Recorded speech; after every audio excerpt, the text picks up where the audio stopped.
mabuti sa kalusugan ng mga mata at nakakaiwas sa pagkakaroon ng doon sa hindi pa pamilyar at hindi pa kilala ang halamang ito. Ang tawag dito ay butterfly pea o blue ternate.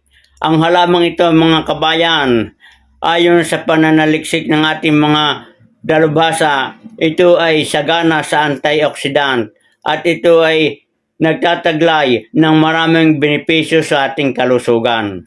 Ang pag-inom ng bulaklak ng blue ternate ay mainam para makontrol ang pagtaas ng asukal sa dugo. Ang halamang ternate ay merong tatlong kulay. Merong kulay puti, kulay blue at merong lavender. Ang halamang ito ay madaling alagaan at hindi masilang sa lupa. Ang iba pang benepisyo sa pag-inom ng tsa ng blue ternate ay nagpapalakas ng katawan, nakakatulong upang mapabuti ang memorya. Sa mga pananakit ng kasukusuan at kalamnan ay nakakatulong din ito upang maibsan ang pananakit. Ang blue butterfly pea ay pwede ring natural food coloring, mabuti sa kalusugan ng mga mata at nakakaiwas sa pagkakaroon ng katarata.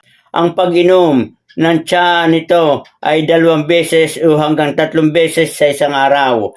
At hindi ito inirekomenda na inumin ng mga nagpapasuso o buntis na ina dahil ito ay nagtataglay ng flavonoids na nagiging sanhi ng uterine contraction na maaaring makasama sa sanggol sa sinapupunan.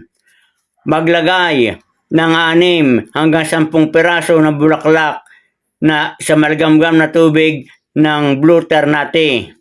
At pagtuyo naman ay 1 kutsara lamang. Takluban ang baso at ibabad ng 5 hanggang 10 minuto. At pagkatapos ay pwede nang inumin.